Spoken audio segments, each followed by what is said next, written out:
Bienvenue à tous. Une session dense et avec beaucoup de plaisir de recevoir des invités très différents. J'espère qu'ils pourront vous donner un avant-goût et même un goût de ce qui est en train d'arriver, c'est-à-dire de ce basculement vers des réalités altérées. On va en parler. D'abord, je suis très heureux d'animer cette table ronde avec Xavier Filiol, qui dirige la commission musique du Geste, et puis qui est aussi le patron des contenus de Radioline, qui est un agrégateur de podcasts le plus grand en Europe. Cette table ronde, un mot Xavier pour dire qu'elle est en ce moment en mode webinar. Absolument. Bonsoir à tous et à toutes. Donc nous sommes en direct en ligne sur le webinar sur une adresse qui est sur Global, la plateforme Global qui est partenaire avec nous. Je pense que vous devez le retrouver sur vos mobiles. Juste un mot, c'est qu'il y a plus d'une centaine de personnes qui vous suivent en ce moment, qui se sont inscrits, donc qui ne sont pas là en présentiel, mais bien en ligne. Et c'est un peu une première au Geste d'ouvrir justement ce type de débat un peu unique à l'ensemble des acteurs en fait, qui sont bien sûr intéressés par tous ces développements. Merci. Je vais commencer très très rapidement par camper un petit peu le décor de la réalité virtuelle ou des réalités altérées, c'est-à-dire des réalités virtuelles et augmentées. L'idée, ou en tout cas ce qui se présente à nous désormais, c'est l'arrivée dans des médias expérientiels. C'est vraiment la grande différence, et je pense que nos invités nous en parleront. Nous étions dans des médias de narration, et nous allons basculer dans des médias d'expérience. Des médias d'expérience où l'écran devient invisible, où la fenêtre étroite par laquelle on regardait disparaît.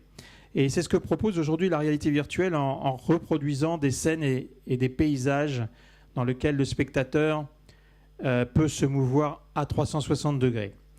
On entre dans cette nouvelle ère où l'utilisateur saute dans l'histoire et interagit avec son environnement à 360 degrés. C'est un média à la première personne qui coche un petit peu toutes les bonnes cases de l'époque, c'est-à-dire l'immersion, la mobilité, où le portable joue un rôle majeur, la personnalisation, avant d'arriver à d'autres formes de réalité virtuelle sociale dont on parlera peut-être, et puis bien sûr l'interactivité, parce que l'utilisateur, le public, non seulement a pris le contrôle de son expérience, mais agit, au lieu de subir simplement une narration.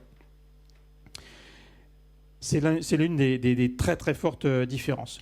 Je suis obligé de passer quand même par cette petite case pédagogique, c'est-à-dire de partager avec vous, et vous me direz si je dis des bêtises, mais la différence entre finalement la vidéo 360 degrés, qui est la porte d'entrée de la réalité virtuelle, la vidéo 360, la réalité virtuelle et la réalité augmentée. La vidéo 360, c'est... Dans cette vidéo 360 qu'on voit émerger un petit peu partout, le spectateur peut voir tout ce qui se passe autour de lui, mais l'action se passe toujours du point de vue de la caméra, et non pas du point de vue de l'utilisateur. Il est donc impossible de vous déplacer vous-même à l'intérieur de cet espace. Vous êtes dépendant du point de vue de la caméra de celui qui est en train de filmer. Dans la réalité virtuelle, c'est-à-dire vous êtes immergé avec les masques. Là, vous êtes dans une expérience totalement immersive. Et vous n'êtes plus de simples spectateurs de l'action. Vous êtes totalement impliqué dedans, y compris physiquement, et de plus en plus physiquement. Parce qu'au début, on était assis, puis on est debout, parfois on est assis sur des chaises qui tournent, et de plus en plus, vous allez voir qu'on va pouvoir bouger dans les pièces où sont installées des expériences de réalité virtuelle. Jusqu'à il y a quelques mois, on était encore attaché avec un cordon. Ce cordon est en train de disparaître et on peut se mouvoir dans une autre réalité sans même être attaché forcément au cordon qui était relié à l'ordinateur. La réalité augmentée est totalement différente, encore plus disruptive. Elle arrivera probablement un petit peu après, elle ne vous transporte pas dans un nouvel univers. Elle utilise votre environnement physique pour y ajouter des informations. Et grâce à un équipement spécial, souvent des lunettes améliorées, des casques qui sont portés, mais qui ne masquent pas votre environnement. Pensez au Google Glass, pensez à des smartphones équipés d'applis de réalité augmentée. Là, vous avez des informations, du texte, des images qui viennent se superposer à ce que vous voyez dans la vie physique, réelle, de tous les jours. J'ai un petit film, si on a le temps, je vous le montrerai, sur ce que peut être un match de football américain en réalité augmentée. C'est vraiment spectaculaire parce qu'il y a beaucoup de choses qui arrivent dans le salon ou la salle à manger, là, à l'endroit où on regarde. Les différences entre l'AR, Augmented Reality, et la VR, Virtual Reality, pour faire simple. Dans l'Augmented Reality, vous avez, je vous le disais, des lunettes semi-transparentes. J'ai eu la chance d'essayer récemment le casque HoloLens de Microsoft. C'est extrêmement spectaculaire, puisque vous avez un environnement sur lequel se superposent des éléments en 3D autour desquels vous pouvez tourner, par exemple. Alors qu'en VR, vous êtes complètement immergé avec un casque fermé ou un cardboard avec un smartphone. Dans la réalité augmentée, je vous le disais, c'est une technologie qui accroît le monde réel avec ses informations numériques. Alors que dans la réalité virtuelle, vous êtes coupé du monde. Vous êtes tellement coupé du monde que vous ne voyez même pas vos pieds ou vos mains parfois. Il y a des technologies qui arrivent qui vous permettront progressivement de manière très pixelisée parfois de voir vos mains ou vos pieds, mais c'est une technologie qui remplace le monde que vous avez autour de vous par un autre monde. L'augmented reality, elle est très ambiante puisque vous y êtes à l'intérieur, alors que la VR, vous êtes en immersion totale. Non seulement ça peut être dans un autre monde, ça peut être dans une autre époque. Vous pouvez voyager dans d'autres époques. L'augmented reality vous augmente, par son nom l'indique bien, alors que la réalité virtuelle vous transporte. Enfin, et pour faire simple, dans la réalité augmentée, ce sont les objets qui arrivent à vous. Et dans la réalité virtuelle, l'histoire ne vient pas à vous, c'est vous qui allez dans l'histoire. Certains estiment qu'avec la réalité augmentée, c'est-à-dire ces masques, demain c'est lunettes, après-demain c'est lentilles de contact. Ce type de technologie peut devenir la principale porte d'entrée dans le monde numérique et digital et remplacer à terme les smartphones. Donc on est déjà en train d'imaginer, et pas nous, mais les géants du web ou les fabricants sont en train d'imaginer une ère qui est post-mobile, après le mobile, où on sera d'une certaine manière immergé en permanence, si on le souhaite bien sûr, avec la possibilité d'avoir simplement, grâce à des lunettes, demain des lentilles, peut-être après-demain même dans l'œil, puisqu'il y a des brevets qu'on voit déposés jour après jour sur des technologies pour placer l'écran dans l'œil. Alors on va revenir quand même un petit peu à aujourd'hui. Vous le savez, tous les médias aujourd'hui se mettent à travailler sur la vidéo 360 et sur les technologies de réalité virtuelle. C'est vrai pour tous les genres, c'est vrai pour l'info, c'est vrai pour le sport, c'est vrai pour le documentaire ou même la fiction. Et la VR est en train d'essayer de s'adapter à tous les contenus, mais je pense qu'avec Emmanuel, on parlera beaucoup du sport, parce que le sport est un des terrains de jeu les plus impressionnants pour la réalité virtuelle, puisqu'elle vous permet de vous placer au bord du terrain de foot, au bord du terrain de basket ou même sur le terrain, et de choisir vos angles de vue. Pour l'info, pour les news quand même, parce que ça nous intéresse aussi, on voit aussi que tous les grands médias d'information expérimentent, essayent, on est vraiment au début de l'aventure, expérimentent et testent des modèles, des modules ou des formats de 360, des modules de réalité virtuelle avec des cardboards.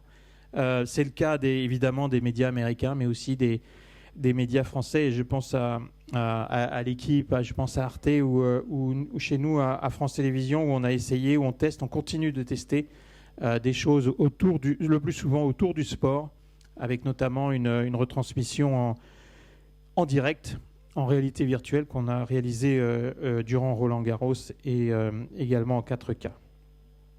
Qu'est-ce qui arrive après ça? Ou qu'est-ce qui va arriver à l'aide de ces technologies? Parce qu'après s'être imposé dans le jeu vidéo, dans la fiction, dans l'info, dans le sport, les perspectives d'avenir sont très, très impressionnantes, sont très importantes. Les investissements sont très, très lourds. Et ce qu'on voit souvent se dessiner, c'est probablement une réalité virtuelle sociale à plusieurs. C'est le pari de Facebook. Le pari de Facebook, c'est que vous n'alliez plus sur Facebook, mais que vous alliez dans Facebook. Et aller dans Facebook, c'est-à-dire rejoindre des univers virtuels où sont vos amis et vivre avec eux ce qu'ils vivent ou les rejoindre là où ils sont dans des univers. Et je crois qu'on en parlera tout à l'heure avec Aurélien. Cette prochaine étape compliquée d'une réalité virtuelle sociale à plusieurs a un potentiel assez gigantesque. Et certains, vous le savez, travaillent dessus. C'est le cas de Microsoft, c'est le cas de Samsung, je crois, avec ces technologies holodeck. Évidemment Facebook et les réseaux sociaux.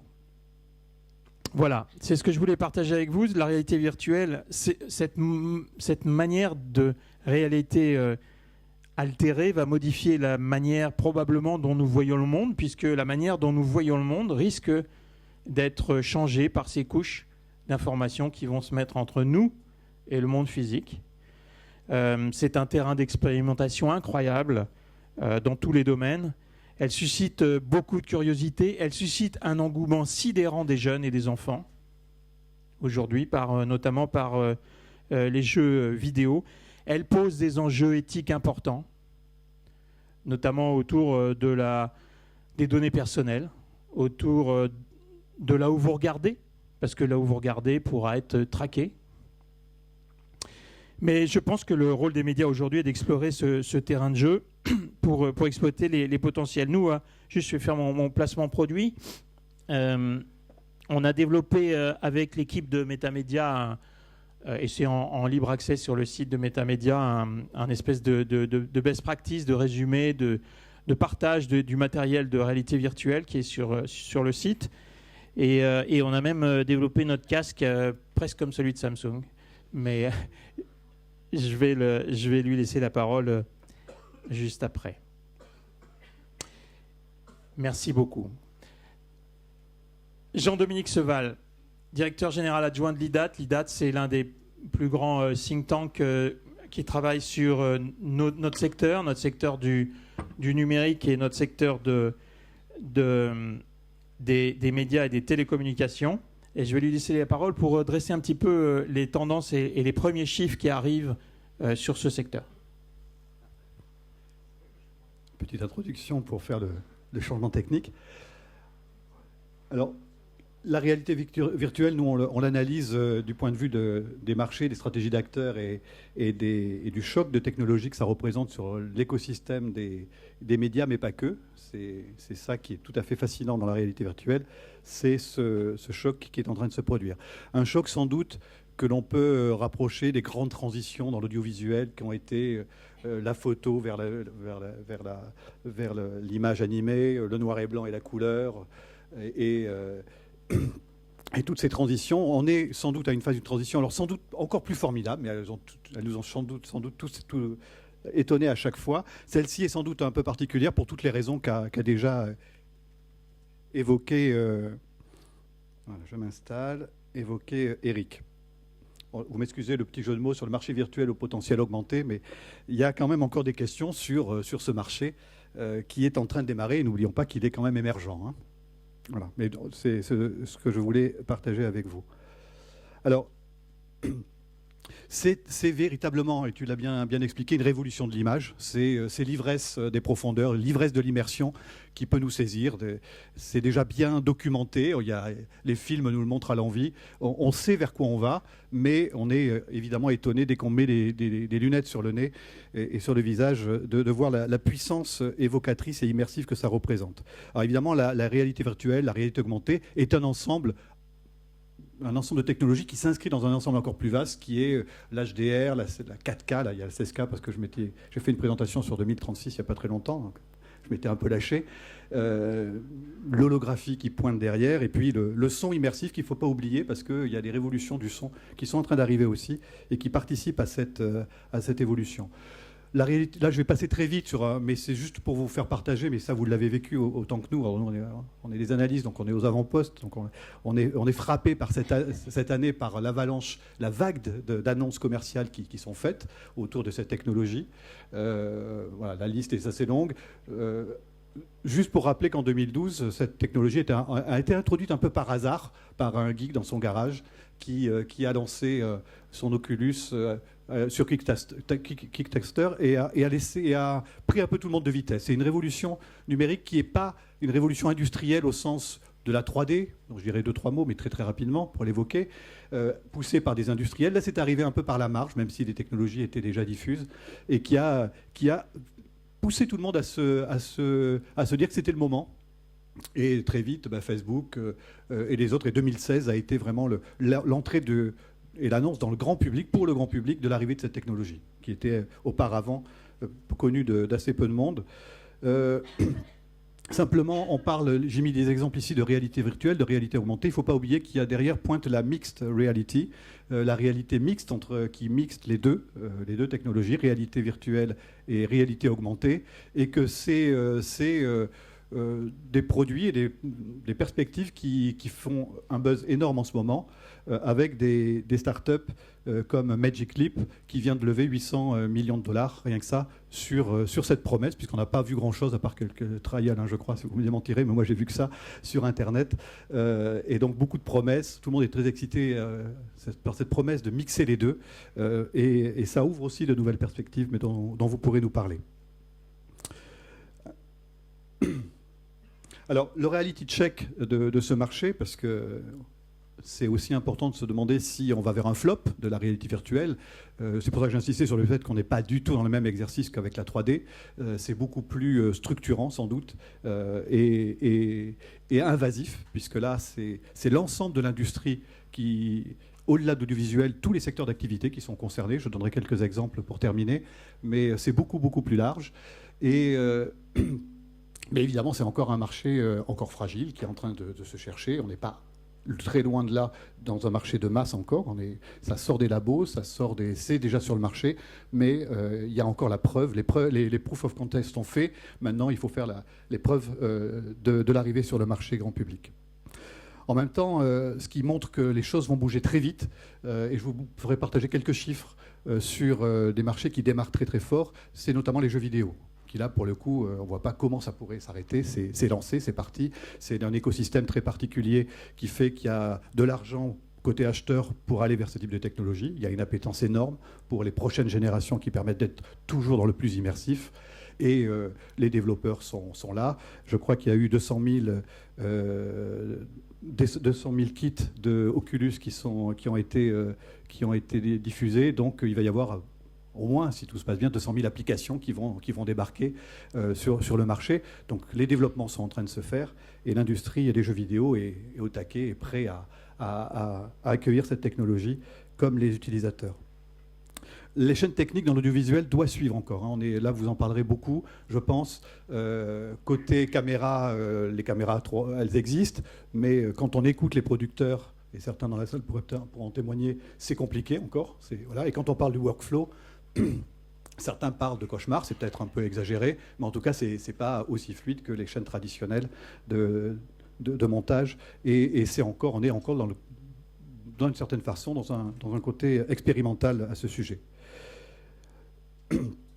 Et puis, il y a des contraintes qui sont quand même liées à la réalité virtuelle, qui sont, pour les jeux vidéo, c'est encore j'ai pas d'images ici, mais c'est encore des harnais assez compliqués avec fil. Alors, les prochains sans fil vont arriver aussi, mais c'est quand même assez lourd. C'est quand même des choses c'est au-delà du petit casque, il faut mettre un harnais, et c'est un peu compliqué. Il y a le problème des nausées qui sont avec la réalité mixte, qui semblent être moins importantes. Donc c'est des choses qui devraient se régler dans l'avenir.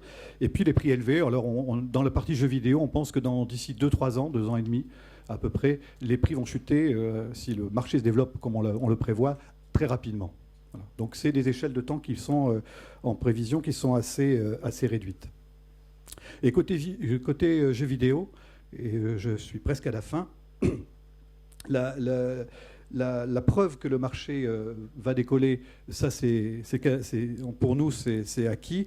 Et c'est une chaîne de valeur qui est déjà très, très installée, et d'ailleurs qui nous permet, là on a fait un exercice très chiffré, très précis, qui donne une idée de la façon dont le marché va décoller, avec un chiffre d'affaires attendu pour 2020 autour des 19-20 milliards de dollars, qui représenterait 20% déjà du total du secteur, et seulement après 4 années d'exploitation commerciale.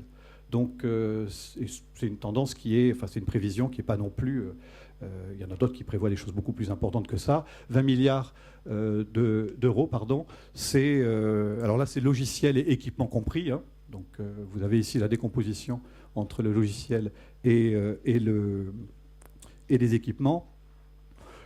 Si on regarde l'ensemble du marché de la réalité virtuelle, certains tablent pour 2020 pour 30 milliards. Voilà, ça vous donne un peu une échelle.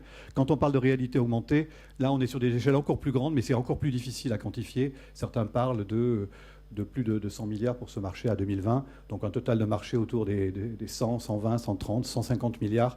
Là, on n'a pas fait, nous, l'exercice sur l'ensemble des marchés, d'autant que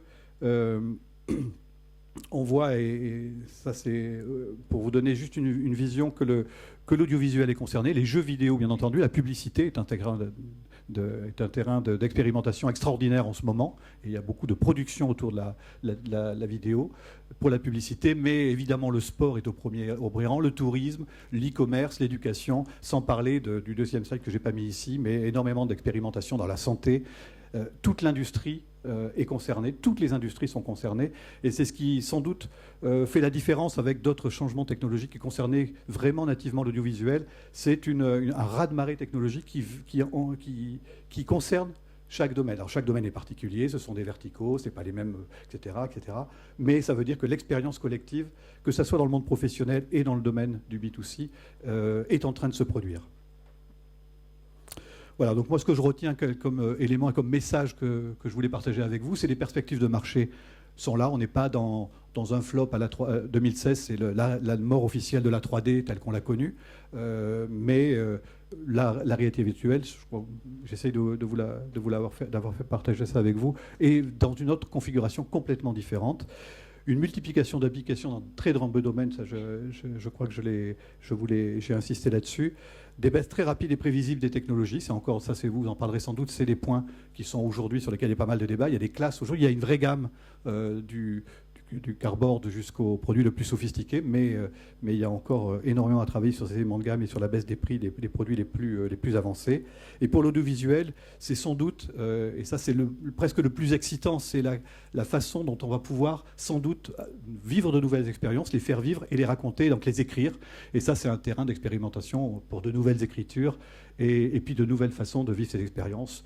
Pour tous les domaines, c'est le documentaire, c'est le sport, c'est la musique et les concerts, évidemment les fictions, être embedded, être embarqué dans le programme, ça c'est une expérience complètement inédite. Merci beaucoup Jean-Dominique, merci. Qu'est-ce qui a déjà essayé un casque de réalité virtuelle vraiment très immersif? Donc une bonne moitié de la salle. Pour le coup, engagez ceux qui ne l'ont pas fait à le faire, parce qu'on va vous montrer des images, on va vous raconter des choses. Rien n'approchera le vécu. D'ailleurs, un vécu où vous n'avez pas l'impression de vous rappeler d'images que vous auriez vues, mais d'un moment que vous auriez vécu. C'est aussi un des grands changements, puisque c'est une technologie qui trompe votre cerveau. Là, on a la chance d'avoir des professionnels de cette technologie avec de gauche à droite. Sur l'estrade, Sébastien Perron, qui est le patron des partenariats de YouTube en France. Aurélien Fache, en t-shirt, qui est le développeur de réalité virtuelle. Le développeur de réalité virtuelle, qui est un développeur de réalité virtuelle, un ancien de Faber Novel à Paris, et l'un des meilleurs experts de cette technologie à ma connaissance aujourd'hui. Alexandre Génie au milieu, qui est l'ancien patron de Color, c'est ça, Color, qui était une entreprise qui a été dans les Alpes, une entreprise française qui a été rachetée par GoPro. Et Alexandre, depuis, est devenu le patron des activités médias immersifs de tout GoPro. Et on a la chance de l'avoir, c'est un Français et basé en France. À ses côtés, Laurent Moquet, qui est le patron de business développement de Samsung, et il nous a amené 2 masques pour des essais. Pour ceux qui n'ont pas encore testé la VR, vous pourrez le faire tout à l'heure à la fin de cette table ronde. Et puis Ludwig O, qui travaille à la direction innovation développement à France Télévisions aussi, sur ces technologies, et en particulier sur quelque chose dont on n'a pas encore parlé, c'est le son.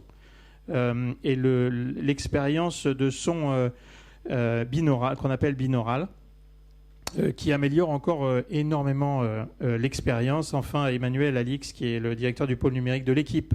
Et l'équipe est aussi en pointe aujourd'hui sur ces sujets. Je voudrais laisser la parole à Laurent, peut-être pour démarrer, nous montrer 2-3 petites choses, et puis ensuite on vous met sur le grill, notamment sur cette question. Est-ce que cette réalité virtuelle, comme l'assure Jean-Dominique, est-ce que c'est une tendance plus forte que la 3D, ou est-ce que c'est du hype et ça va s'effacer comme la 3D ?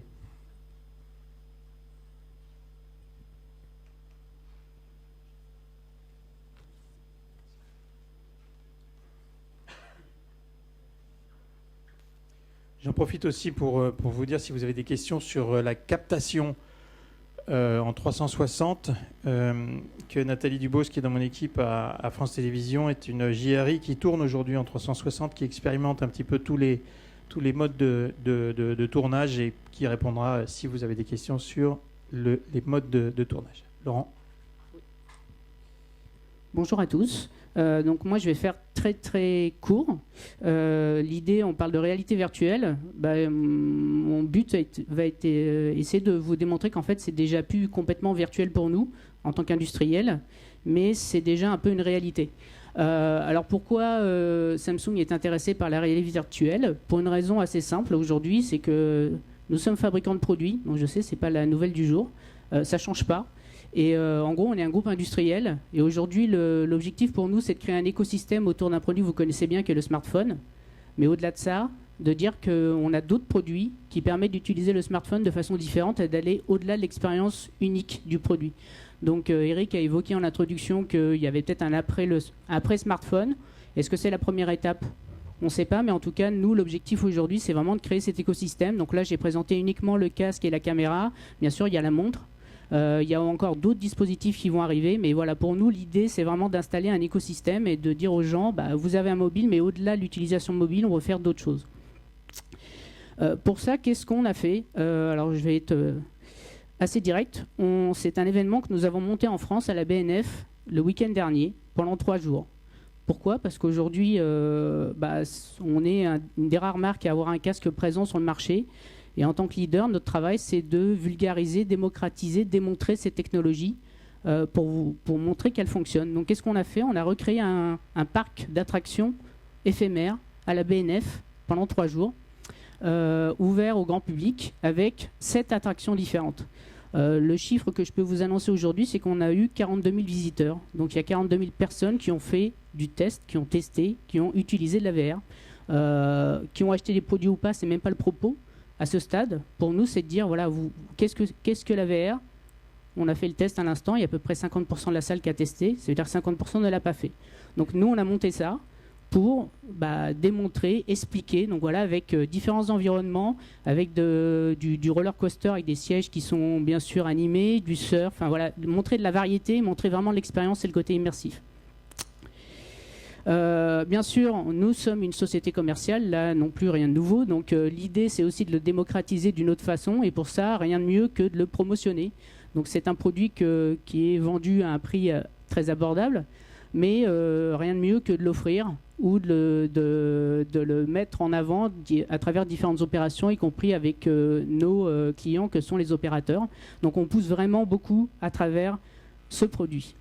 La dernière chose, c'est toujours dans la promotion, on lance une plateforme digitale qui va être sur notre site et qui va donc être centrée uniquement sur le contenu parce que c'était un point important. Nous fabriquons le produit, mais nous ne sommes pas fournisseurs de contenu.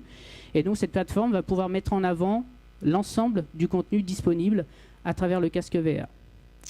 Enfin, le dernier point, c'est peut-être quelque chose que vous avez vu ou pas. Il y a un moment des médias qui sont plus performants que d'autres. Et donc en ce moment, on fait passer ça à la télé.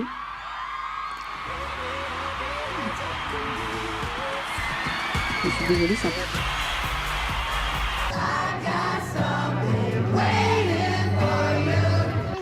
Good things, I got something right here for you.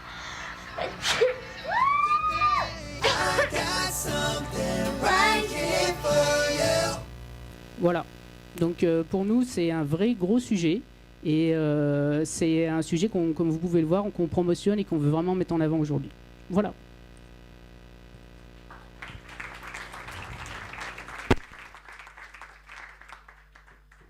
Merci, merci Laurent. Donc vous êtes convaincu que c'est pas comme la 3D?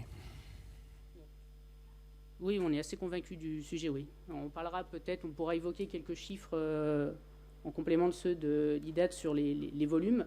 On n'est pas sur ce marché-là du tout, en fait. On est sur un marché qui est déjà beaucoup plus important rien que sur le marché français. Et on va parler même des possesseurs de casques, une info qu'on peut avoir.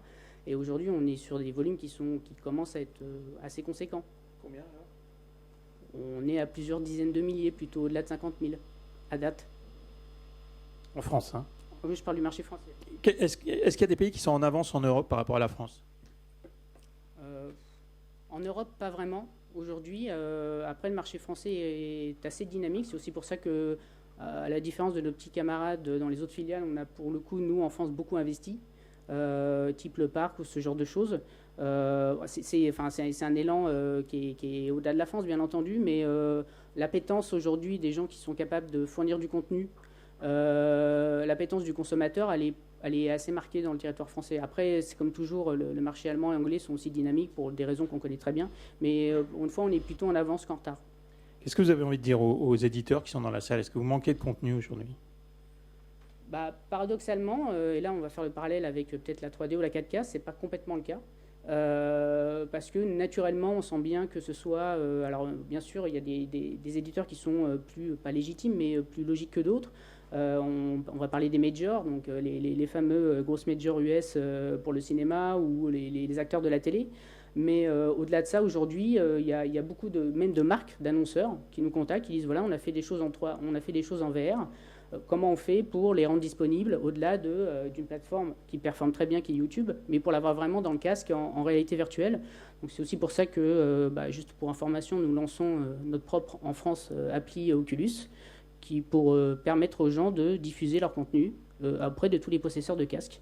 Voilà, c'est aussi pour ça qu'on le fait. On offre entre guillemets le canal de distribution, mais la problématique contenu, elle n'est pas complètement là. Après, il y a toujours les discussions sur la qualité, sur le côté éditorial de la chose, parce que c'est pas parce que c'est VR que c'est magique et que tout de suite c'est génial. Faut pas se cacher derrière ça non plus.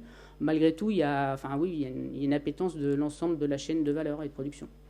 Merci beaucoup, Emmanuel. L'expérience d'un éditeur maintenant aujourd'hui. Qu'est-ce que vous avez fait? Qu'est-ce que vous avez réalisé? De quoi êtes-vous content? Quelles leçons vous tirez aujourd'hui des premières expériences? Bonjour à tous. Alors on en est au tout début, et notamment là, cette fin de semaine et ce week-end, on va lancer une nouvelle rubrique sur nos supports de vidéo 360. Donc avec Google, on a monté ce partenariat. On aura également une distribution de cardboard avec le journal le 9 juillet. Donc je vous invite à aller en kiosque le 9 juillet pour récupérer un cardboard aux couleurs de l'équipe, aux couleurs de Google, pour consommer ces contenus. Donc on a commencé, là on va être... en fait, nous, tout l'objectif, ça fait assez longtemps qu'on y réfléchit, mais c'est comment on arrive à rendre ça de manière régulière, c'est-à-dire hebdo, bi-hebdo, voire plusieurs fois dans le mois. Si on veut faire des grandes productions qui coûtent assez cher et qui mettent beaucoup de temps, nous, notre objectif, c'est comment on arrive à faire de la réalité virtuelle de manière régulière sur tous les sujets.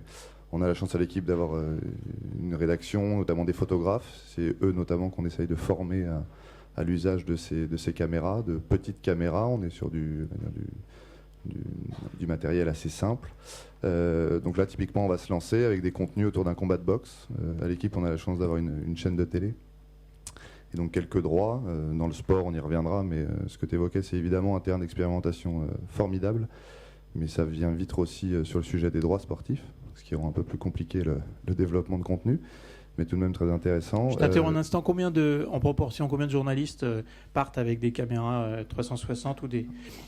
Aujourd'hui, on n'en a pas beaucoup, mais on a 4 caméras à la rédaction, et typiquement sur l'Euro, ou sur le Tour de France, ou sur des événements comme ça, un peu sur les à côté de l'événement, parce qu'on n'a pas les droits, à vidéo. Et ben on essaie de faire des choses. Typiquement, on a fait un petit sujet cette semaine avec les supporters irlandais dans Paris, et qu'on va bientôt diffuser, qui est vraiment très, très réussi. Je voyais ce matin une annonce de Getty Images qui annonçait que tous ces photographes partiraient au JO avec un matériel 360. Ouais, alors sur la photo, on en fait un petit peu. C'est vrai que ça peut être une expérience. On a fait la visite de tous les stades de l'Euro en photo. Donc on n'est pas sur le sujet pure vidéo, mais la photo peut quand même apporter des choses, notamment si on y met du son. Voilà, c'est vrai que ça permet également entre guillemets, de pouvoir un peu contourner le sujet des droits autour de la photo. Donc voilà, donc on en est au début. Donc on va faire quelque chose avec un combat de boxe. On a fait un sujet sur un combat de boxe où on fait vraiment vivre le combat de boxe de l'intérieur. Donc c'est assez intéressant parce que c'est des petites salles, c'est un univers fermé. Donc on est dans le vestiaire avec le boxeur. On est sur la chaise dans le coin du ring. Donc voilà, donc on essaie de raconter des histoires comme ça, ou sinon on a fait quelque chose à Clairefontaine où on fait visiter un peu le lieu. Donc à chaque fois, c'est l'émotion du sport, comment on arrive à la faire vivre. Vous êtes devant votre télé en fait, ou dans votre canapé. Vous avez du mal à sentir l'émotion du sport et ce qui s'y passe dans le lieu, et également des lieux un peu mythiques du sport. Donc voilà, c'est un peu les deux axes qu'on essaie de travailler. Donc il y aura notamment une visite de Clairefontaine qui est assez sympa. Clairefontaine a été entièrement rénovée, donc voilà, on visite avec les gens là-bas, donc en réalité virtuelle. Merci. L'autre aspect, c'est évidemment le son, parce qu'on a parlé beaucoup d'images. Aujourd'hui, ce webinaire, d'ailleurs, se fait dans le cadre des rencontres Radio 2.0, qui est dédié à toutes les questions sur l'audio digital. Et donc, l'idée de travailler ensemble avec nos deux commissions, c'était aussi d'aborder cette question-là, et notamment le binaural, puisque que ce soit chez Radio France, que ce soit à l'INA, que ce soit chez RFI, France Média Monde et France Télévisions, il y a un département spécifique qui travaille ces questions de son de binaural. Donc voilà, Lidwin, peut-être comment toi tu abordes, ou vous abordez cet aspect niveau sonore. Alors, je pense qu'il y a quelque chose sur laquelle j'aimerais bien revenir, qui est un petit peu en amont de ce dont on parle, mais c'est quand on parle finalement de réalité, de réalisme, je pense qu'il faut voir comment on perçoit le monde d'une manière générale, et on le perçoit avec nos sens. Et la construction qui se fait dans notre cerveau, c'est une construction multisensorielle, c'est-à-dire qu'on voit, on entend, on bouge, on voit les choses bouger quand on bouge avec le mouvement, et il y a cette construction qui est totalement multisensorielle, et c'est là que tout le son, même si on n'est pas toujours conscient de l'effet que le son a sur nous, il participe à la perception du monde en adéquation, en cohérence avec ce qu'on voit et nos mouvements et l'envie qu'on met dans nos gestes, etc. Et du coup, le son va pouvoir, s'il est complètement en adéquation avec l'image, renforcer une idée d'immersion ou renforcer une présence. Et s'il n'est pas en adéquation, justement, il va perturber cette sensation de réalisme ou de réalité. Et en revanche, si parfois on a deux sens qui sont en cohérence, on pourra en générer un troisième. C'est-à-dire que, je sais, si vous avez écouté du binaural, il y a un son qui est très connu, qui est celui du coiffeur. Bah, finalement, on a l'impression qu'on se fait toucher par le coiffeur, parce qu'on l'entend tellement bien. Et du coup, le son peut suggérer d'autres sens, et du coup amplifier le réalisme de manière assez spectaculaire. Je pense que c'est pour ça qu'il ne faut surtout pas oublier l'importance du son dans la réalité virtuelle et dans tous les contenus audiovisuels. Je pense que personne ne l'oublie, mais c'est vrai que les spectateurs, d'une manière générale, ne sont pas conscients que c'est ce qui leur procure une belle expérience, et souvent ça y contribue énormément, mais de manière plus inconsciente que l'image. Voilà. Alors c'est vrai qu'avec le son binaural, on a la question notamment des plateformes de vidéo, parce que ce que personne peut-être ne sait vraiment, c'est que le binaural est supporté par des plateformes comme YouTube. Aujourd'hui, on peut créer des contenus, non seulement en 360 bien sûr, mais aussi en son binaural, et avoir un effet binaural. Et quand on sait que 65% des gens qui écoutent la musique numérique l'écoutent au casque.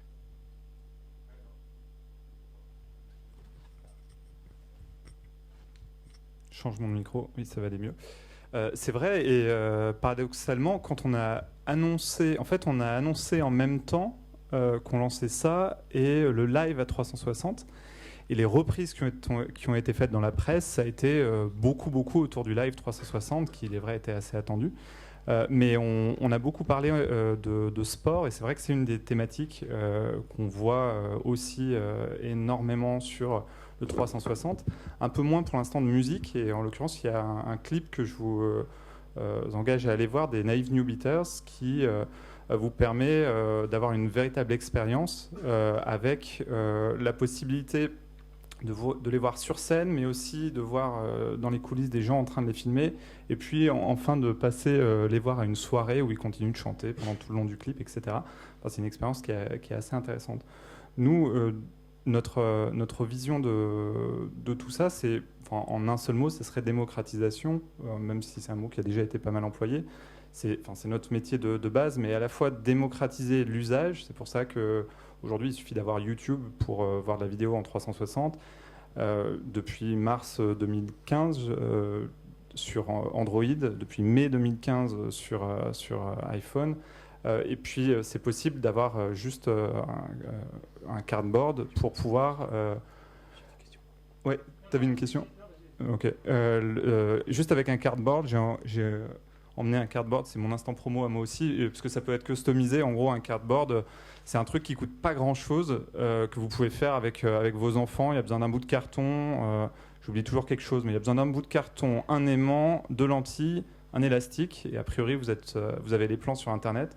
Vous faites ça avec vos enfants et le coût est moindre. Et ce qui est intéressant, c'est qu'on est dans une logique, là encore, de démocratisation de l'usage. Donc je parlais de 360, il faut juste avoir YouTube, notamment les applis, parce qu'une des raisons qui fait qu'on a beaucoup investi ce sujet-là depuis quelques temps, c'est qu'on est une plateforme dont l'usage se fait beaucoup sur mobile.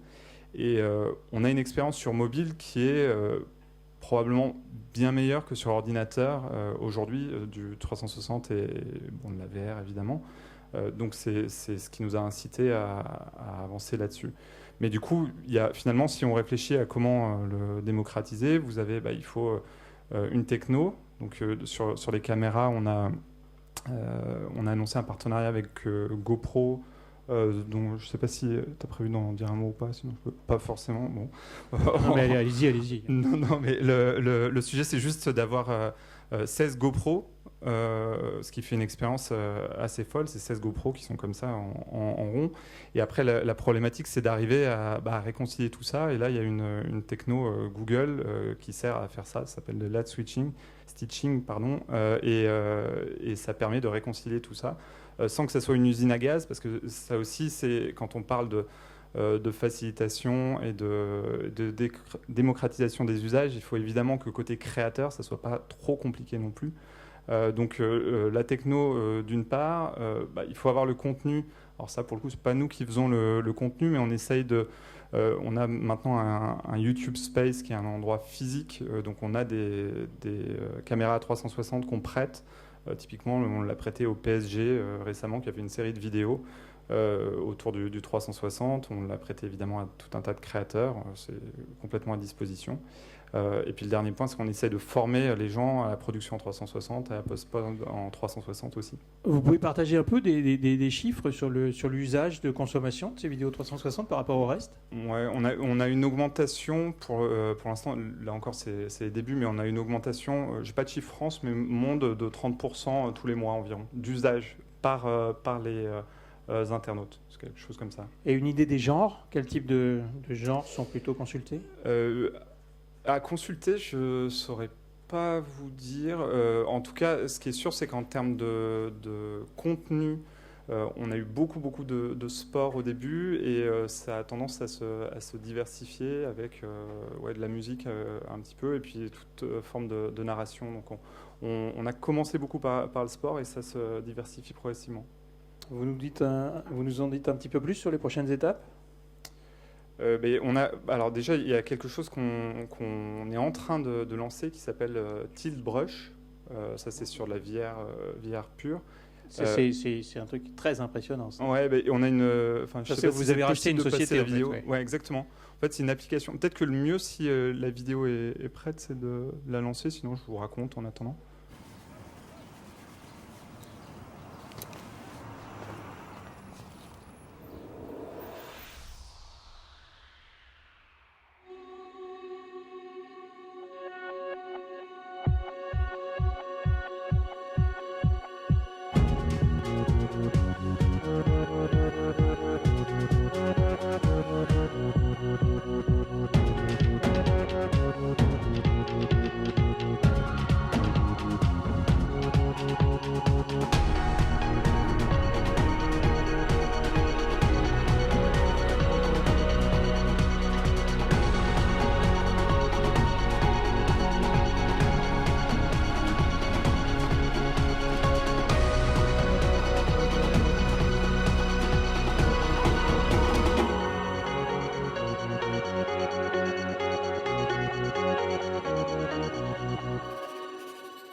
C'est très très impressionnant simplement. Alors il n'y a pas que Google qui fait ça. Hein. Dassault Systèmes pardon, je le dis parce que c'est important. Dassault Systèmes a développé une technologie similaire qu'on a essayé d'ailleurs la semaine dernière, qui était présentée à Futur en Scène. The things that make virtual reality compelling have been with us for tens and hundreds of thousands of years. At its core, et l'immersion dans ce type de choses est absolument sidérante parce que vous êtes à l'intérieur de vos propres traits, des choses que vous avez dessinées dans ce monde-là où vous basculez. Vous êtes à l'intérieur des choses que vous avez peintes. Et bon, voilà, c'est absolument sidérant. Alexandre, GoPro, où est-ce que vous en êtes? Qu'est-ce que vous faites? Quelles sont les leçons que vous tirez de ces premières années de 360 d'abord et puis de plonger dans la VR, et qu'est-ce que vous venez de proposer des nouvelles caméras, je crois aussi. Oui, tout à fait. Alors c'est vrai qu'à GoPro, donc avant que je rejoigne GoPro, eux, ils n'avaient pas vraiment anticipé le boom de la VR, mais ils avaient déjà une des caméras qui était la plus utilisée pour les consommateurs au niveau des pistes de ski, par exemple, pour les sports extrêmes, mais aussi dans le broadcast et dans le monde professionnel, parce que ça a démocratisé la petite caméra d'action qui permettait de la mettre un peu partout. Or, il s'avère que cette caméra, si on en met juste 6 ensemble, ça permettait de capturer à 360 degrés tout ce qui était autour de vous avec une qualité professionnelle. La seule problématique qu'il y avait ici, c'était vraiment l'assemblage. Et c'est là où la boîte Color a très vite vu cette nouvelle application qui révolutionnait tout le secteur du média. Et on a créé le premier produit qui permettait de faire cet assemblage-là.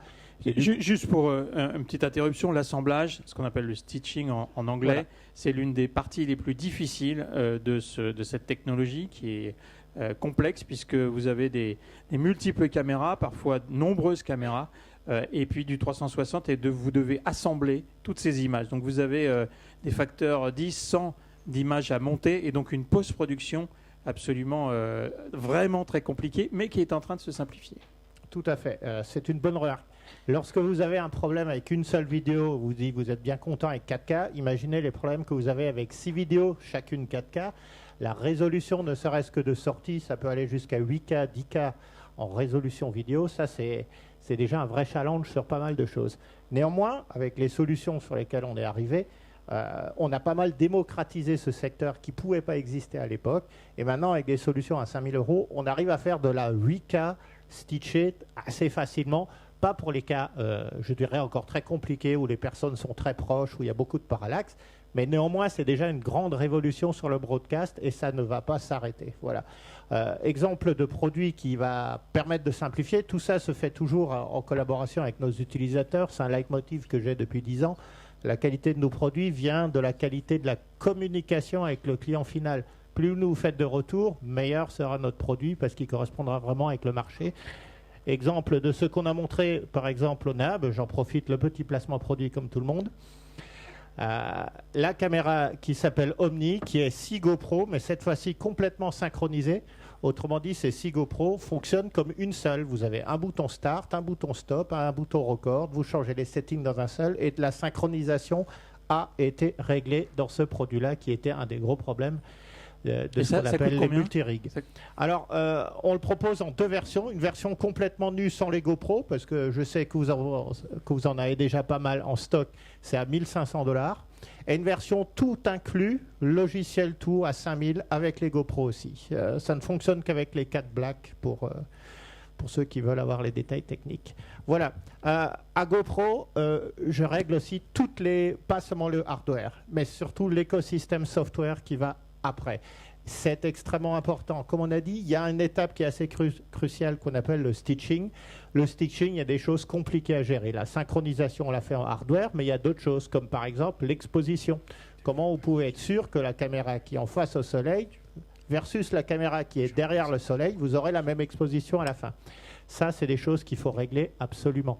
Et bien, ça se règle par logiciel, pas par hardware, parce qu'il est toujours plus intéressant de laisser chacune des caméras exposées automatiquement. Elle aura une meilleure image face au soleil, une meilleure image après le soleil. Et c'est lors de la combinaison que vous aurez un mélange, une gradation continue qui fera que vous aurez une belle image, à la limite un peu HDR aussi. On s'approche de ces techniques-là. Voilà. Stitching, un des problèmes. Deuxième problème, qu'est-ce que vous faites avec votre vidéo à 360 degrés ? Il y a beaucoup de choses à faire, comme par exemple la stabilisation de l'horizon si vous mettez votre caméra sur des choses en mouvement. Un bateau, un vélo, une personne qui fait un base jump. On a pas mal de clients qui font ça. Eh bien, il va falloir stabiliser parce qu'il n'est pas question de diffuser une vidéo à 360 dans un casque si vous n'avez pas stabilisé l'horizon. C'est un des premiers symptômes de ce qu'on appelle la motion sickness, les personnes qui vomissent après avoir regardé une... Voilà, soyons clairs. Le mouvement que vous devez avoir dans le casque, ça doit être vos propres mouvements, pas le mouvement imposé par la vidéo. Ça veut dire que la vidéo doit garder le nord ou un semblant de direction dans le sens du mouvement de la caméra. Ça, c'est très important. Et là aussi, nous avons vu, suite à des feedbacks clients, toutes les choses qui manquaient dans le post-processing. Et au NAB aussi, on a lancé 2 produits. Un qui s'appelle GoPro VR Horizon, qui permet de stabiliser dans le logiciel que tout le monde attendait ses premières, évidemment. Et un autre produit très intéressant, GoPro VR Reframe. Reframe, c'est, je pense, le prochain grand usage de la 360. La 360, beaucoup imaginent, c'est bien pour pouvoir envoyer dans le casque, mais encore faut-il qu'il y ait beaucoup de casques.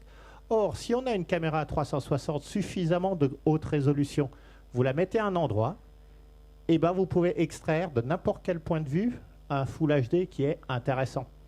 Et ça, c'est le reframing, le recadrage à la post-production, chose qui est vraiment très novateur dans le milieu. Avant, on cadrait sur le terrain, et ben là, avec la caméra 360, vous pouvez cadrer après en gardant toujours la très haute résolution. GoPro Reframe et donc ce produit-là. Une petite. Donc, du coup, je rebondis parce que je me disais que si ça se trouve, vous êtes en train de travailler là-dessus, mais ça m'intéresse de savoir. Est-ce que vous avez pensé à faire disparaître le caméraman, par exemple ? Et autre question, les micros, parce qu'on a toujours un problème pour placer les micros. Est-ce que vous avez pensé à les intégrer dans votre rig ? Voilà. Alors, 2 choses très pragmatiques ici.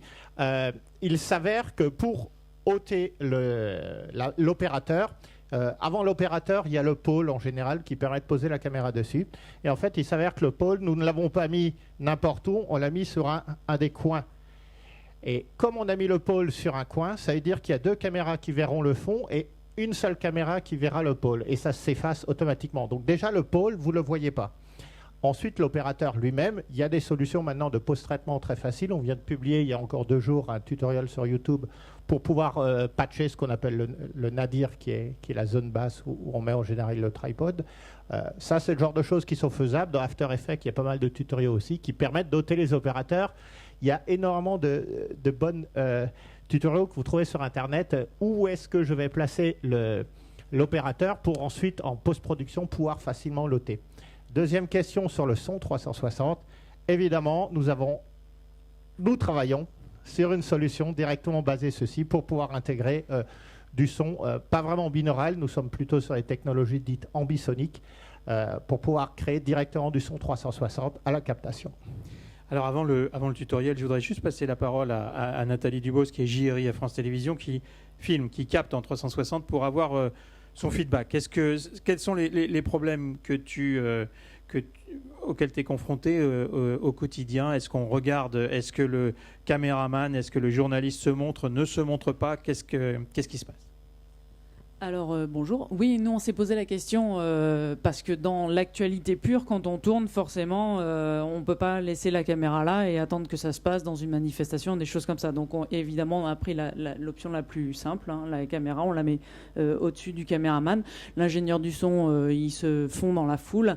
Et effectivement, je dirais, est-ce qu'on va l'enlever au final, même si on peut le faire? J'en suis pas si sûr. Parce que là, éditorialement, le journaliste, c'est peut-être important qu'il soit là. Donc, comment on filme avec une 360 ? Il y a deux façons. Où on pose quelque part la caméra et à ce moment-là, on s'en va complètement de l'image. Alors, aujourd'hui, on ne peut pas toujours voir ce qu'on filme. La Samsung, on peut voir. Les caméras d'avant, grand public, pas vraiment. La GoPro, je ne crois pas qu'on puisse voir exactement tout ce qu'on tourne. Donc là, c'est un peu compliqué de savoir si notre séquence est bonne ou mauvaise. On le fait à l'oreille.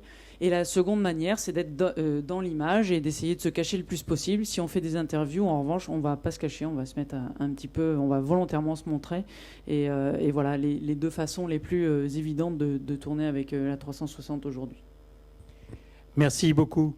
Je voudrais laisser la parole à Aurélien Fache, qui est développeur VR et pour remonter la chaîne en amont et peut-être même un peu plus que l'amont pour qu'il nous raconte un petit peu d'où est venue son appétence pour la VR.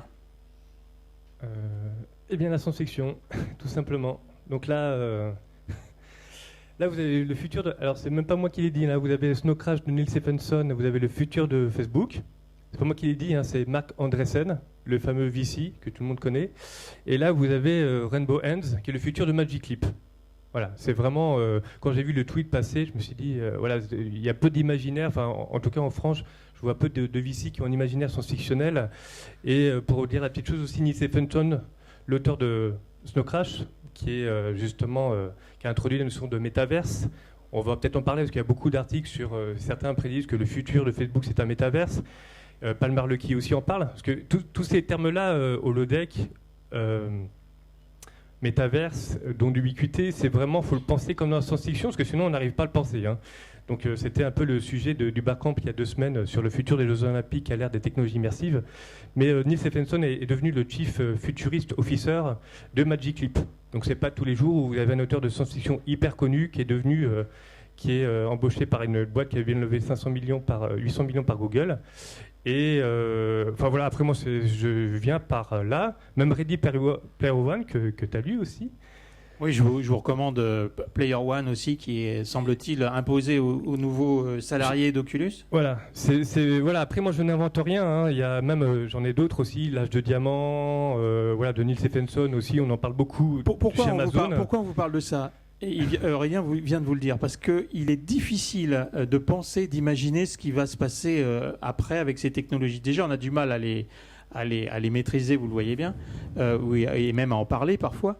Mais ce qui est très très difficile, c'est d'imaginer ce qu'on va pouvoir en faire. Or, ces auteurs de science-fiction l'ont pensé, l'ont écrit, et souvent ça se réalise. Oui, après ce n'est pas le futur, parce que parfois on me dit, il ne suffit pas de lire ces 2 bouquins-là pour dire c'est le futur, ce qui va se passer dans 10 ans. Mais c'est vrai, disons que c'est pour stimuler, structurer un imaginaire autour justement de la réalité augmentée, réalité virtuelle. D'ailleurs, le nom de la réalité virtuelle, c'est hallucination consensuelle partagée. Donc ça donne aussi une autre idée de ce que c'est en fait. L'idée là, peut-être qu'en claquant des doigts... Voilà, en d'autres termes, pour certains de ma génération ou de celle de Valérie, c'est un trip d'acide réussi, quoi, c'est ça ? C'est un peu ça, parce que voilà, j'étais sûr que... Mais c'était le défi de parler de drogue, mais sans en faire l'apologie, parce que le surnom de la réalité augmentée, c'est le LSD informationnel. Encore une fois, je n'invente rien, hein, c'est juste pour se dire dans quel état on doit se projeter pour imaginer des usages. Dans les mondes virtuels, notions de temps et d'espace sont totalement obsolètes. Il y en a qui bossent aussi, qui veulent bosser tout ce qui est éducation, d'imaginer ce que c'est que 15 élèves qui puissent revivre littéralement un événement historique et de pouvoir dialoguer avec une personnalité, parce que là on en parle peu, parce que, un petit aparté, mais 360 c'est pas la VR, bon bref c'est un... Ouais. Non mais voilà, c'est l'idée aussi demain de coupler tout ce qui est intelligence artificielle, wearable, data, drone, GPS. Il faut mixer tout ça. Le fait aujourd'hui, moi j'ai pu tester plein d'usages autour de la réalité virtuelle. Il n'y a aucun dialogue pour l'instant, mais on va y arriver. Il y a des boîtes aux États-Unis qui justement travaillent sur ça, sur le fait qu'on va pouvoir dialoguer avec un avatar, sur le fait éventuellement, là c'était l'un des sujets du barcamp qu'on a monté il y a 2 semaines sur ce que pourraient être les JO de 2024 à l'ère des technologies immersives. Peut-être que demain, l'HoloLens, directement tiré de holodeck dans Star Trek, encore une fois je n'invente rien, les patrons en parlent, hein. Tout sauf Mark Zuckerberg, il n'en parle pas, mais Unity, le patron d'Unity, le patron de Palmer Luckey en parle. Il y a les termes associés. Donc par exemple, on disait justement solliciter tous les sens. Est-ce que demain on va pouvoir transformer son salon en un ring de boxe et de pouvoir se confronter avec le finaliste du match de boxe et de ressentir les coups, littéralement. Il y en a qui bossent dessus, hein. Encore une fois, je n'invente rien, c'est l'idée de solliciter tous les sens. On a un petit peu parlé sur le son et la vidéo, mais demain, c'est les retours haptiques, c'est l'olfactif aussi, pourquoi pas. Si on mange une pizza... haptique, c'est le toucher, hein, pardon. Oui, pardon, c'est le toucher. Découvert comme moi. Après, voilà, l'idée, c'est de solliciter tous les sens, en fait. Et il y a déjà, sur Kickstarter, des gens qui travaillent sur des combinaisons avec des retours haptiques, vraiment pour l'idée de solliciter, encore une fois, pour augmenter la notion de présence. Aujourd'hui, on n'en est qu'au balbutiement. Alors, quand on dit tout le temps la sensation de la réalité, c'est exactement le cas, hein. Encore une fois, je n'invente rien. Non, parce que certains me prennent pour un fou furieux. Donc voilà, donc c'est vraiment l'idée. Voilà, après, moi, je conseille à tout à chacun de lire ces bouquins-là. Ça stimule encore une fois l'imaginaire. Et nous, on avait quelques exemples, justement. On aura littéralement le don d'ubiquité pendant le barcamp sur les... J'ai pris les notes parce que j'étais dans l'organisation, donc je n'ai pas eu le temps de regarder. Donc oui, le coup du match de boxe, de ressentir les coups. De se dire que demain, on aura le don d'ubiquité, et donc je serai chez moi, mais en même temps au premier du stade avec mes amis qui se trouvent à Londres, à New York, sous forme d'avatar, qui seront juste à côté de moi. Il y a déjà une start-up qui travaille dessus, LiveLike. Aujourd'hui, une notion d'avatar, et pour une petite histoire aussi, la VR a tout le temps été considérée comme sociale. Faut revoir Second Life et le Philippe Rosendahl, les conférences de Philippe Rosendahl en 2006 ou en 2008, ça a tout le temps été considéré. Aujourd'hui, l'idée, c'est quand même les capteurs ne sont pas suffisamment aboutis, mais je sais que Philippe Rosendahl travaille sur le Second Life V2, et l'avatar de mon ami est vraiment fidèle. Et les lèvres de l'avatar est vraiment collé aux lèvres de l'humain qui se trouve avatarisé, en fait. Donc c'est vraiment une histoire aussi d'avancée technologique. Il y avait d'autres exemples aussi, voilà, de revivre aussi, pourquoi pas, de voyager dans le temps, donc de revivre, pourquoi pas, même de participer à la finale de tir au but de la Coupe du Monde 2026, mais d'être littéralement dans l'un des tireurs de tir au but. C'est des choses qui vont se faire aussi. Après, ça dépend. Là on ne va peut-être pas pouvoir le faire chez soi, mais c'est aussi d'imaginer des dispositifs un peu coûteux avec plusieurs capteurs, donc dans des fan zones ou à côté des enceintes sportives. Parce que vraiment, l'idée de chez soi, à côté dans les fan zones ou dans l'enceinte sportive. Voilà. Après, même si demain, dans 10 ans, on a tous des lentilles en réalité augmentée, d'imaginer ce que pourrait être dans le stade. Donc de voir à peu près, peut-être pourquoi pas, après il y a à boire et à manger, hein, encore une fois, de voir les métriques en temps réel, le nombre de passes en temps réel sur les joueurs de matchs de foot, d'imaginer justement que ça devienne un colisée, puisqu'on aura vraiment la main sur le décor, que ça ne devienne pas, en fait, un match une enceinte sportive dans un match de foot, demain peut-être que ça devenir un colisée ou n'importe quoi, en fait, ça libre à chacun d'imaginer ce que ça pourrait être comme enceinte sportive, ou au-dessus de mixer les vraies personnes avec des avatars. Si par exemple vous avez aujourd'hui, c'est ce qu'on dit un peu la formule, il y a 60 000 personnes, il y aura il y a 1 milliard de spectateurs, de téléspectateurs, il y aura 1 milliard de spectateurs. J'ai bien dit de spectateurs, hein, dans 10 ans. Hein.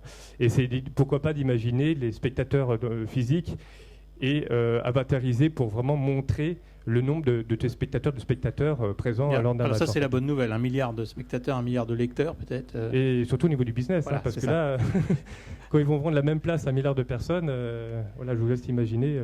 Je vais peut-être t'interrompre un instant. Est-ce que, et peut-être ouvrir les questions, peut-être en avez-vous, ou des interrogations avant de faire des tests avec le gear de Samsung. Est-ce que vous avez des questions? Frédéric? Non? Oui. Bonjour, Anne de Quinquelin, Le Parisien. Alors nous, on a lancé une chaîne VR avec YouTube au mois de mars, en bêta-testant une caméra gyroptique, avec pas mal de frustration de nos JRI en l'occurrence, parce que c'était pas du 4K. Donc moi, la question que je vous pose, en fait, c'est comment est-ce que vous avez réussi à évangéliser la rédaction, à les encourager à aller sur cette logique de nouvelles écritures, qui est toujours un peu compliqué. Et après, c'est plus une question YouTube. C'est génial d'expérimenter. C'est très cool pour les médias de faire ça, de raconter de nouvelles histoires. Quid de la monétisation? Pardon, hein. Désolée. J'ai des questions reloues, hein. Je suis chiante. Ok, merci.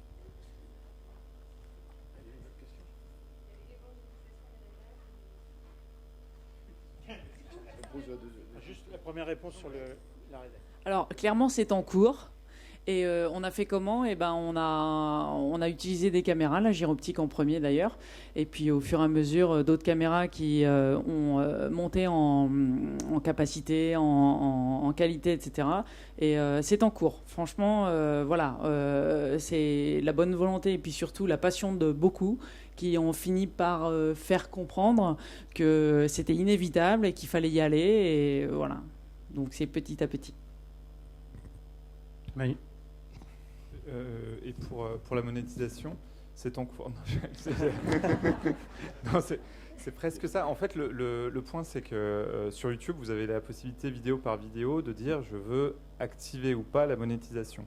En fait, le point, c'est qu'on a beaucoup de partenaires qui font des choses en 360, qui n'activent pas la monétisation, parce que le problème qu'on a aujourd'hui, c'est que du coup, l'internaute lance la vidéo et a un truc qui n'est pas en 360 ou pas. Donc la première expérience qu'a l'internaute au moment où il lance la vidéo, c'est quelque chose qui n'est pas sa promesse. Et donc pour l'instant, c'est vrai que on est plus sur une logique d'expérience, d'innovation, etc.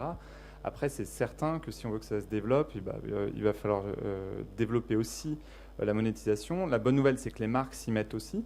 On a lancé un Ads Leaderboard, c'est genre le top 5 des publicités en VR récemment, donc les marques s'y mettent aussi. Mais c'est vrai qu'il faut bien penser l'expérience aussi pour les internautes et faire en sorte que ça fonctionne bien pour eux aussi. Donc ça, j'allais dire, ça c'est la première partie de la réponse qui est sur quelque chose d'assez copier-coller de l'existant. Après, il est fort probable que, comme à chaque innovation, on ait besoin de réinventer des nouveaux types de formats qui n'existent pas aujourd'hui et des nouvelles choses que, par définition, je ne suis pas en mesure de raconter aujourd'hui, mais il faut probablement se réinventer là-dessus aussi. Ouais.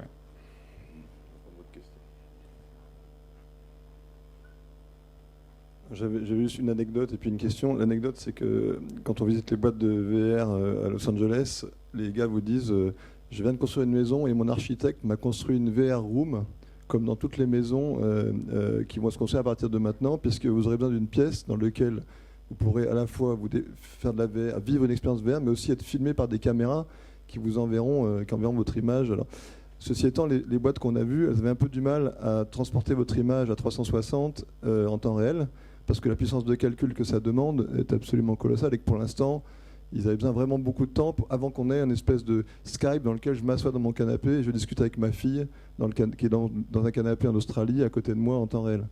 Toute cette question de la capacité de calcul pour transmettre ces images en temps réel, vous pensez qu'il faudra 1 an, 10 ans, 20 ans pour la régler?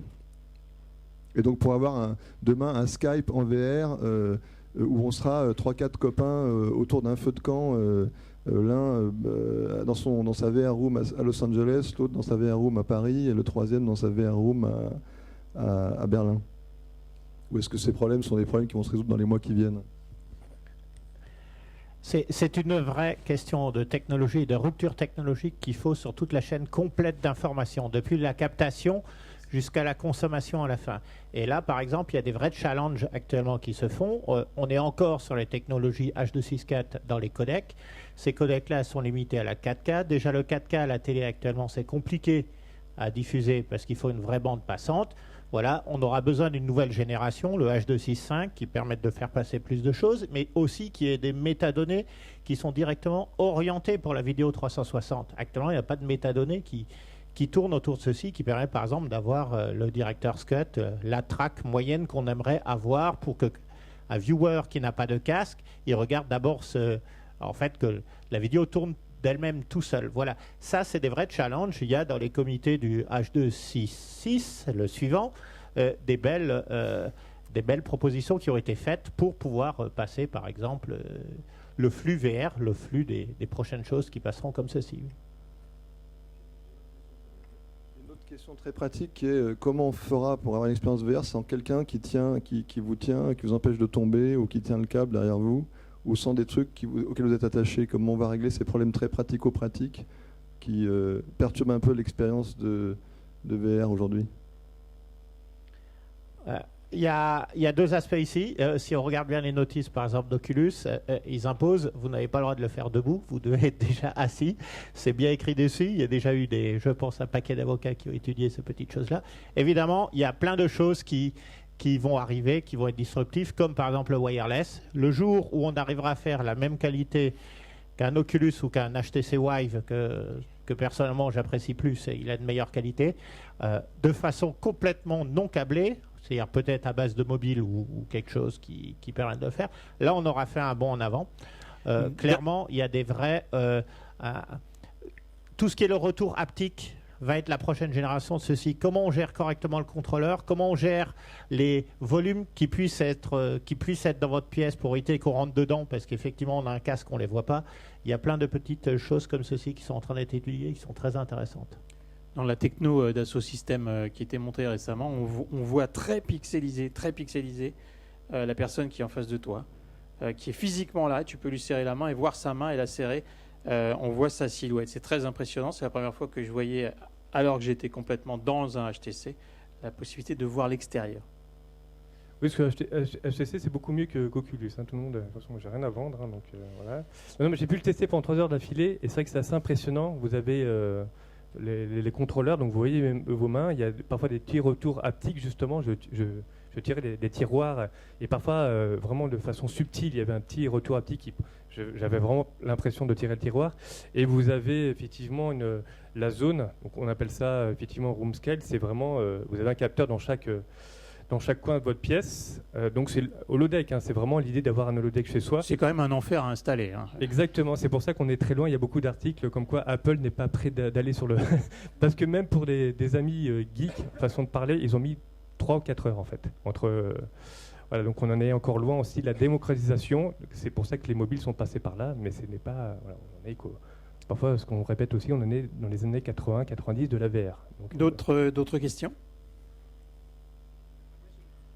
Pardon, j'ai juste une réponse sur... j'espère que c'en est une, je ne sais pas. Nous, avec notre petit casque grand public à 99 € qui est autonome, sur la difficulté de faire de la qualité et d'être plusieurs en même temps, on a fait donc avec France Télé Roland Garros en live 4K. Donc en gros, les gens étaient chez eux et regardaient la finale de Roland Garros sur leur casque VR en 4K. Ça nécessite 20 mégas, mais c'est une expérience qui a été faite là durant Roland Garros. On n'est pas dans la science-fiction, on est dans la réalité. Après, la 5G est un vrai sujet. Elle arrive. Donc je suis très centré sur le mobile. Je suis désolé, mais c'est une déformation. Mais en l'occurrence, c'est pareil. Ça va aller dans le sens pour, encore une fois, démocratiser, que ce soit le produit, que ce soit le réseau. Et effectivement, après, il y a les codecs de compression, mais là, on est déjà sur un côté beaucoup plus technique.